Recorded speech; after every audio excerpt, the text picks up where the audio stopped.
que o Senhor Jesus, na noite que foi traído, tomou o pão. Tendo dado graças, o partiu e disse: tomai e comei, isso é meu corpo que é partido por vós. Fazei isso em memória de mim. Semelhantemente também, depois de cear, tomou o cálice, dizendo: esse cálice é o novo testamento do meu sangue. Fazei isso todas as vezes que beberdes em memória de mim. Porque todas as vezes que comerdes este pão e beberdes este cálice, anunciais a morte do Senhor até que venha. Portanto, qualquer que comer esse pão, beber o cálice do Senhor indignamente, será culpado do corpo e do sangue do Senhor. Examine-se, pois, o homem a si mesmo, e assim coma desse pão e beba desse cálice. Porque o que come e bebe indignamente, come e bebe para sua própria condenação, não discernindo o corpo do Senhor. Por causa disso, há entre vós muitos fracos e doentes e muitos que dormem. Porque se nós nos julgássemos a nós mesmos, não seríamos julgados. Mas quando somos julgados, somos repreendidos pelo Senhor, para não sermos condenados com o mundo. Portanto, meus irmãos, quando os ajuntais para comer, esperai-os pelos outros. Mas se algum tiver fome, coma em casa, para que vos não ajunteis para condenação. Quanto às demais coisas, ordená-las-ei quando for ter convosco. Amém. Pode sentar. Meus irmãos, esse texto é um texto que nós usamos todo mês. Você ouve, todo mês você medita, todo mês você pensa nesse texto de 1 Coríntios 11, a qual vai nos falar a respeito deste ato que estamos prestes a celebrar. Você não saiu da sua casa e veio para esse culto hoje por um mero costume. Simplesmente porque hoje foi marcado o culto e você não tinha nada para fazer, e aí você veio. Não pode ser. O culto de Santa Ceia é o momento em que o cristão, ele vem para cá. Ele não vem somente fisicamente, mas ele vem com a sua consciência. A consciência do cristão, ela é trazida para ir de volta com a mesa. Quando você lê esse texto, se fôssemos e tivéssemos tempo para estarmos meditando em todos esses versículos, certamente nós colheríamos aqui muita informação para nós refletirmos. Mas eu quero chegar ao versículo 28. O versículo 28, ele diz: examine-se, pois, o homem a si mesmo, e assim coma deste pão e beba deste cálice. Esse versículo ele está levando a nós a pensar que nós devemos examinar o quê? A si mesmo. A si mesmo é o quê? A nossa consciência. Uma análise da nossa consciência. Isso aqui é muito forte. Porque isso aqui faz nós pensarmos que não é simplesmente tocar num pedaço de pão ou num pouquinho de suco de uva e está tudo certo. Porque o pastor Saulo viu que eu participei da ceia. Eu estou lá no registro do caderno de participantes da ceia. Está tudo certo. Não, isso é muito pouco. Isso é muito terreno. Isso é muito natural. Participar da Santa Ceia, ela requer de nós um olhar interno. Nós precisamos olhar para dentro da nossa alma. Em Filipenses, lá no capítulo 3, a partir do versículo 12, Paulo começa a traçar ali algumas declarações. E ele fala no versículo 12, dizendo: olha, não é que eu seja perfeito, mas eu já tenho alcançado. Ou eu tenho alcançado, mas eu prossigo para o alvo. Quando eu estou dizendo que você tem que examinar a sua consciência, eu não estou dizendo que você tenha que ser perfeito. Tem gente que faz confusão, achando que ele tem que ser superior a todos os outros da igreja em santidade, eu acho que ele nem come, nem respira de tão santo. Não é essa a realidade da santidade. O que a Bíblia está nos dizendo de examinar a consciência é porque eu preciso saber o que significa esse pedaço de pão. Eu preciso ter consciência de que não é simplesmente um alimento para o meu corpo físico. Eu preciso participar da Santa Ceia como membro da Igreja Assembleia de Deus, Ministério de Alterosa, não. Mas como membro do corpo de Cristo. Como alguém que está ligado com Cristo inteiramente. Como alguém que de fato não perde essa comunhão, mas que reconhece ela em cada ato, em cada passo, em cada convivência social, comunitária. Quando eu estou no serviço, quando eu estou na rua, quando eu estou dentro de casa com a minha família, aquilo que eu falo em volta da mesa, precisa denotar, mostrar, dirigir, influenciar Cristo na vida das pessoas que estão perto de mim. É isso que é a comunhão do pão. É isso que é participar do cálice. Por que que Jesus vai dizer, através de Paulo nesse texto, que nós somos dignos de condenação ou de julgamento de Deus, se eu tomar indignamente o cálice e o pão? Por quê? Porque eu não estou tendo consciência da minha vida cristã, do que eu estou fazendo com a minha vida na presença de Deus. A vida cristã, ela não pode ser uma vida de fachada, aonde na igreja eu apresento e tenho uma aparência, um jeito, um trejeito de crente. Mas quando alguém pisa no meu calo, eu me transformo. Eu viro um monstro. Eu saio de mim. Eu não suporto nada. Estar em comunhão com Cristo é obedecer os mandamentos de Cristo. E os mandamentos de Cristo se resumem em dois que Jesus disse: amar a Deus sobre todas as coisas e ao teu próximo como a ti mesmo. Se eu não cumpro esses mandamentos, eu não cumpro a palavra. Se eu não cumpro a palavra, eu não estou em comunhão com o Verbo. E o Verbo é Deus. Ramando e decandehai.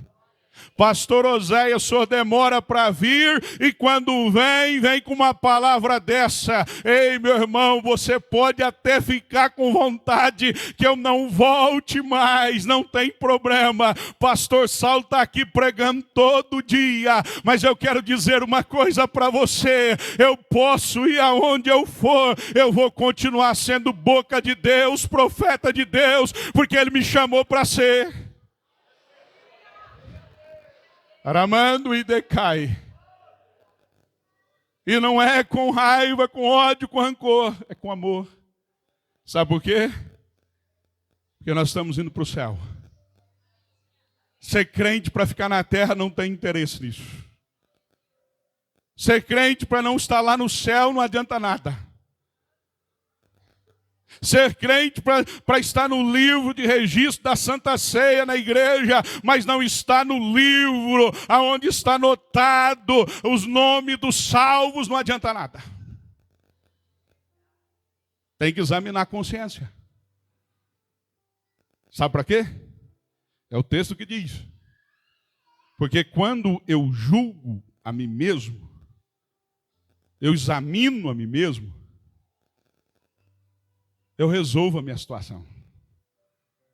Eu me humilho. Eu me lanço aos pés de Cristo e eu digo: olha, Senhor, Alguma coisa deu errado. Eu perdi o foco. O que Paulo fala em Filipenses? Eu prossigo para o alvo. Uma coisa eu faço, eu prossigo para o alvo. Por que Paulo está dizendo isso? Paulo está dizendo, olha, não estou deixando nenhum embaraço. Não estou deixando nenhuma amarra. Eu posso caminhar em passos firmes. Porque aonde eu estou passando, a trajetória está limpa. Eu estou vivendo o propósito do reino. O propósito do evangelho. Qual é o propósito? Ele vai falar em Filipenses, no versículo 14. O propósito é nova vida em Cristo.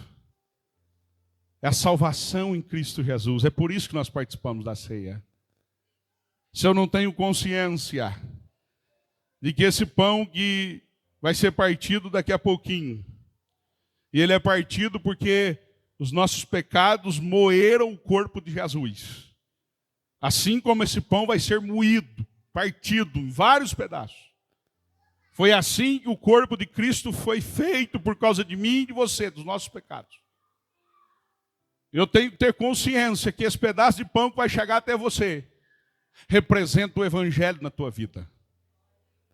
Representa a seriedade que você leva a Cristo em teu viver. Representa o quanto Cristo é prioridade na sua vida. O quanto Cristo é a diferença no teu viver. Meu irmão, nós estamos vivendo num tempo em que a igreja passa por uma dormência. E quando eu digo a igreja, somos todos nós.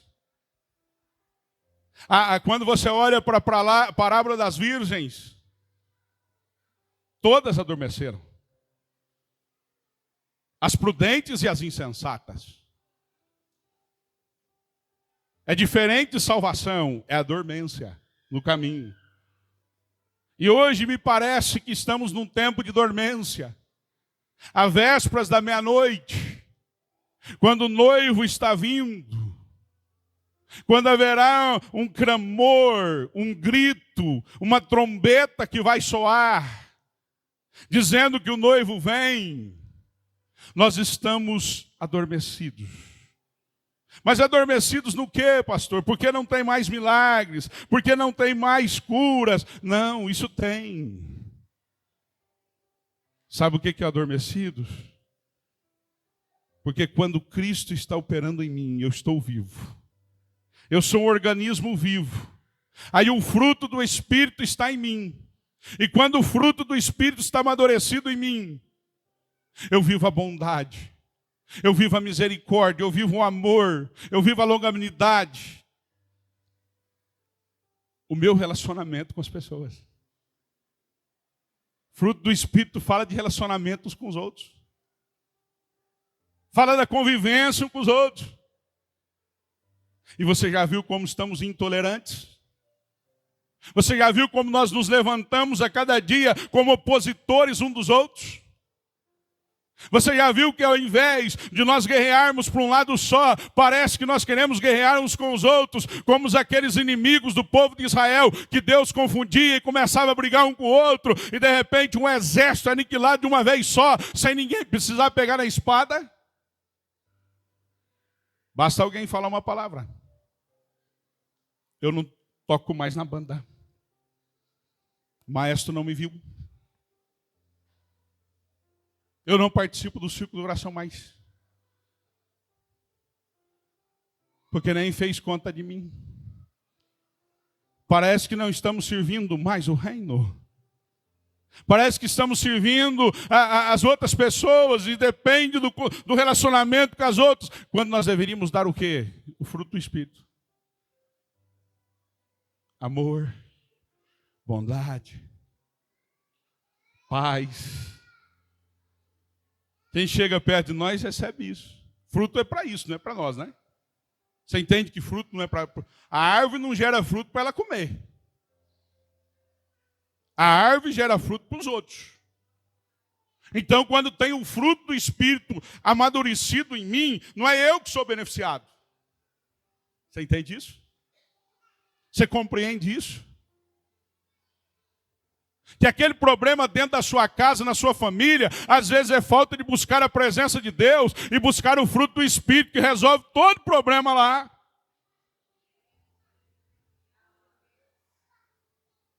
É a presença de Deus que faz a diferença. Por isso examine o homem a si mesmo. Examine a sua consciência.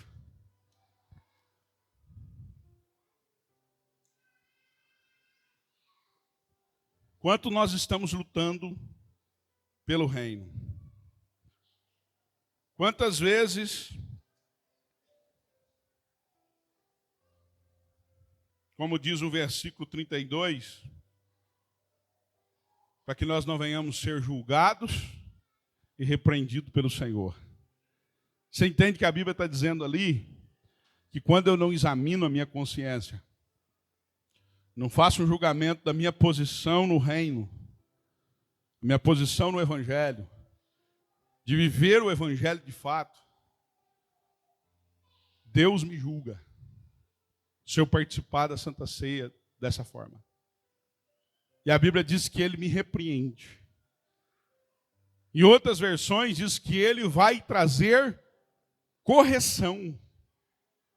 Você já percebeu que tem muita gente, como diz o texto, alguns fracos, doentes e muitos que já morreram.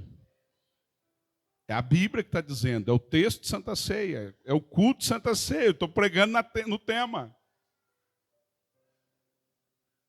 Muitos que estão dormindo, ou seja, doentes, está fraco. O doente, você chega com ele com alimento, quero não, estou sem apetite. Não consigo. Você vai conversar com ele, ele só crama. Estou com a dor aqui, estou com a dor ali. Estou fraquinho. Você conhece alguém espiritualmente assim? Rejeita todo alimento? Se o irmão prega, está ruim. Se a irmã prega, está ruim também. Se fulano canta, não presta. Se o outro prega, também não canta, não, também está ruim. Doente espiritualmente. Nada mais está aguçado na boca. O doente rejeita tudo. Eu estou vivendo um período com a minha mãe enferma e glória a Deus, hoje, depois de 40 dias, ela saiu de casa, com muito custo eu tirei ela de casa um pouquinho. Mãe, só tem que comer, mas não consigo. Mãe, só tem que beber água, mas não dou conta. Na igreja é mesmo jeito, tem alguns doentes, tem. Que jeito? Nada está bom para ele. Não agrada em nada, nada. Está doente, gente. Tem uns que já estão na UTI. É o aparelho, sabe qual é o aparelho? Está na igreja porque toca na banda. Está na igreja porque tem um cargo, porque se não tivesse, já tinha ido embora faz muito tempo. Está respirando pelo aparelho, o aparelho do sistema. Nós precisamos entender, irmãos. Eu não estou aqui, o pastor veio para exortar a igreja, não. Eu vim para pregar o que Deus pôs no meu coração. Do jeito que eu prego em Alterosa, eu prego toda a igreja do campo. Os irmãos de Alterosa sabem, vocês aqui sabem, me conhecem. Doente é assim. E o fraco? Irmão, vamos? Não estou aguentando. Irmão, nós precisamos ser aqui no ensaio da banda tal dia, porque nós vamos tocar domingo, 2h da tarde. Não posso, eu tenho um aniversário. Fraco. Já está fraco. Tem prioridade para tudo, só para a igreja que não. Só para o reino que não. Irmão, preciso de uma contribuição para ajudar na obra missionária. Obra missionária, fica gastando dinheiro aí com coisa que não dá. Vai questionar, é o fraco. Já viu o fraco? Alguém pega um saco de cimento, põe nas costas e vai. Aí o fraco fala assim, está fazendo pressão. Ele está falando isso para justificar que ele não aguenta. Espiritualmente é do mesmo jeito, a Bíblia é clara, gente. O fraco é a mesma coisa. Quando ele não tem coragem para fazer, ele critica quem está fazendo. Quando ele não tem força para fazer, porque está fraco espiritualmente, está capengando, não se alimenta direito, está raquítico, não tem musculatura espiritual. Porque como é que vai ter musculatura espiritual se não ora? Você acha que é na academia? Tem gente que 6 horas da manhã, vou para a academia, tem que cuidar do corpo, é o tempo do Espírito Santo. É verdade, eu concordo. Mas ora? Gasta tempo com a Bíblia? Porque não adianta exercitar o templo, sendo que o altar está desmoronado. Sendo que o altar não tem adoração.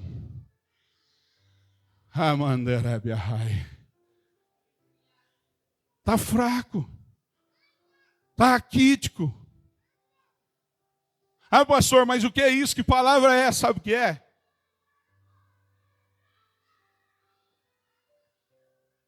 João escreveu. As mesmas coisas acontecem com todos os irmãos do mundo. O que acontece em Alterosa, acontece na Resende. Lá tem fraco também. Lá tem doente também. A igreja é um hospital. E hoje alguém vai começar a comer tutano aqui para reforçar. Alguém vai começar a comer comida aqui, tomar uma injeção aí para dar uma arribada espiritualmente. Sabe por quê, irmão? É terrível demais. Alguém está no lugar da salvação e não encontrar salvação. É terrível demais ser um jovem rico dentro da igreja, que tem tempo para cuidar dos bens, dos materiais, das posses, de tudo que tem, mas não tem tempo para seguir Jesus.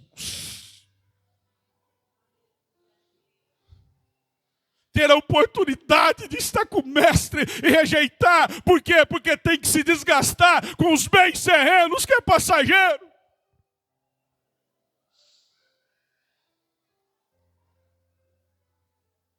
É muito triste.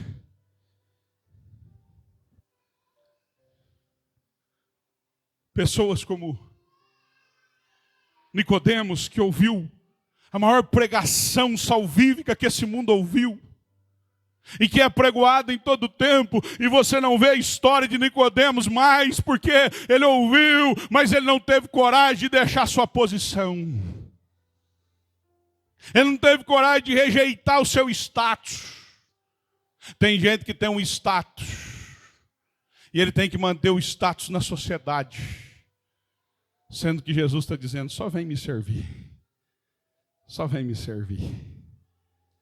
É a única coisa que Ele quer de mim e de você. Aleluia.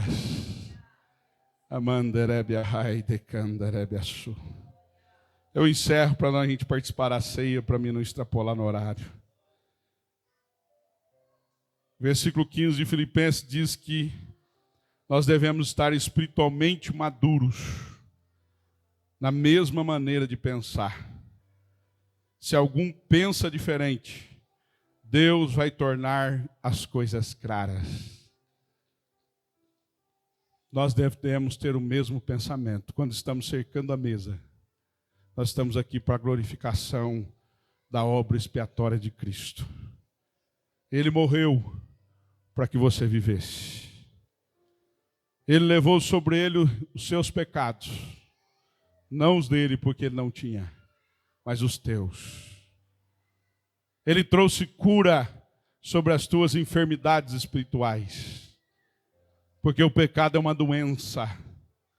E a doença gera enfermidades até a morte e a morte eterna. Mas ele levou sobre ele. O salário do pecado que estava sobre você está sobre ele. E é por isso que nessa noite você tem mais uma oportunidade na terra. Participar da ceia. Para a edificação da tua alma. E não para condenação, como você pode participar também. Tem gente que diz assim, mas fulano estava na igreja, participou da ceia, o pastor deixou. Meu filho, pior coisa é participar da Santa Ceia se vocês não estão em dignidade com o Senhor.